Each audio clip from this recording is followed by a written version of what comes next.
you're good now. Like I say, you can start with your name, why you're there, and anything you would like to go into detail about.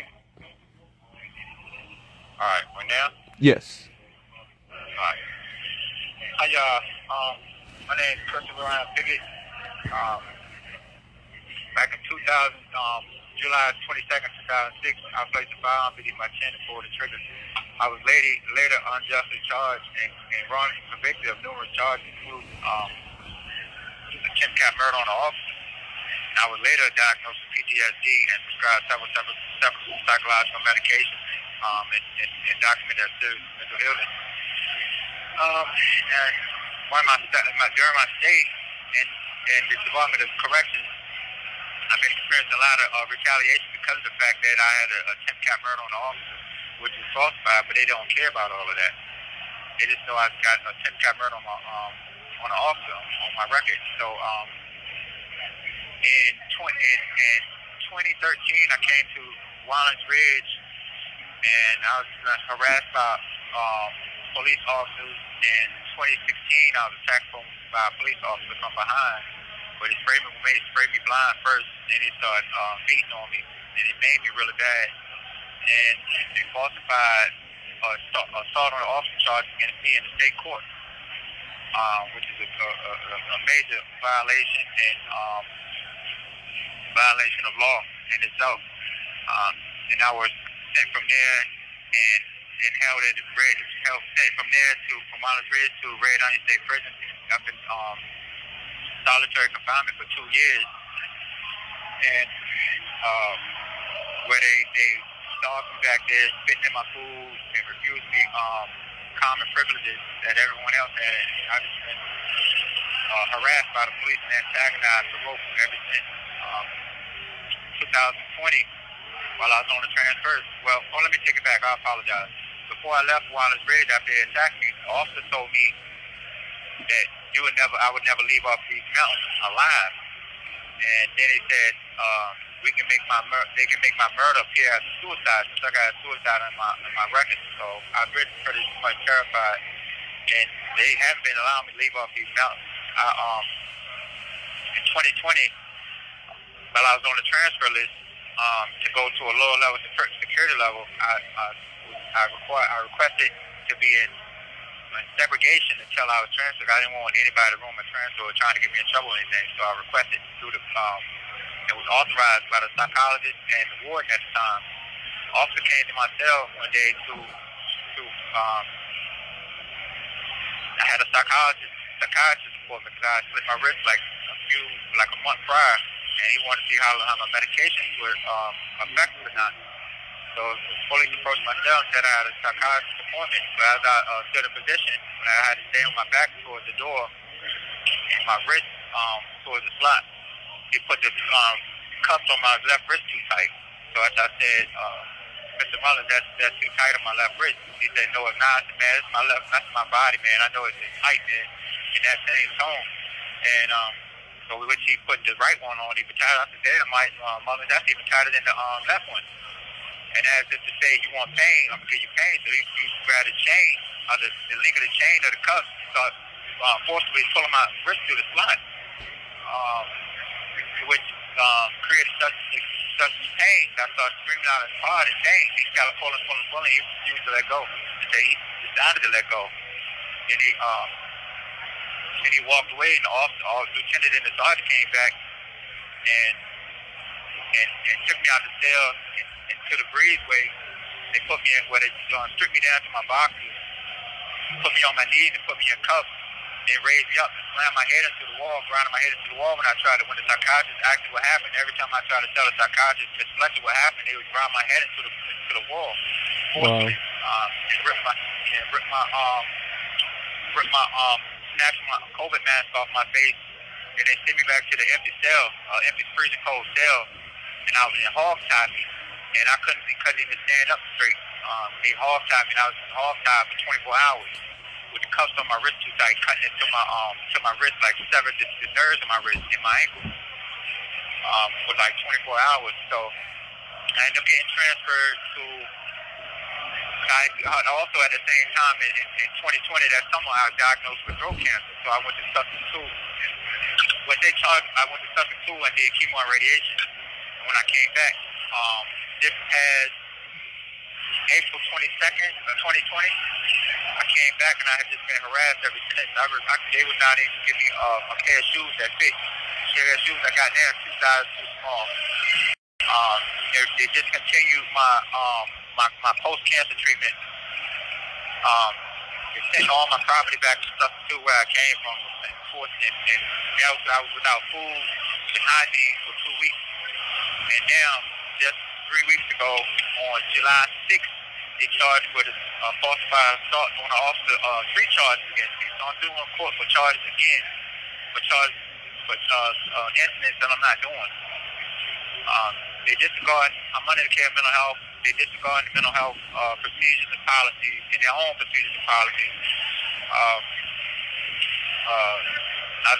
I gave a statement to the Virginia Department Special Investigations Unit. I never heard from them since, and they're not investigating their own. I'm just going through it out here, and I'm letting psychiatrists know that my medication isn't working. It's like they still not doing anything. So it's like they just got me stuck out here going through psychological crisis, and I just don't know what else to do. Nobody else helped me. I done wrote congressmen, senators. Nobody else helped me. Y'all referred me back to the director of DOC, and the director of DOC, Harold Clark, he's not doing anything. I just didn't know what else to do. So. Yep, and so for those of y'all who are tuned in on our Instagram Live, this is at the Red Onion Prison in Virginia. What city is it in Virginia? Pound, Virginia. I'm sorry? Wise County, Pound, Virginia. Wise County. And so what we're attempting to do is we are now starting our BLM 757 prison outreach. We're just able to let him tell his story, but we need everybody's support. If you are a family member has been at Red Onion, and you can attest to the situations, because we have had other people contact us about that. What they do in these prison systems, once you get out of the hands of in the face of the public, they really, come at you as hard as they can, and you really can't do anything about it. So he reached out to us, and so we're trying to start the groundwork now to see if we can get any sort of investigation going on. As you can hear, they're not adhering to his mental health issues and to his bodily health issues, and so we need assistance. They're doing this to these prisons. They tear us away from our families, and once they get us down, they try to, make our life a living hell.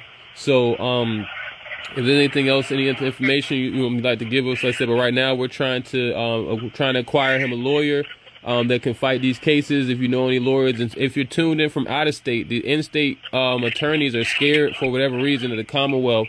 So that's why we have to put these issues out like this, because the attorneys here are scared to fight for people. They won't fight for people, and our people continue to suffer as they're out here just acting like his life is normal. So if you have anybody in the Red Onion prison system, or if you were formerly in the Red Onion prison system and you can assist, let us know.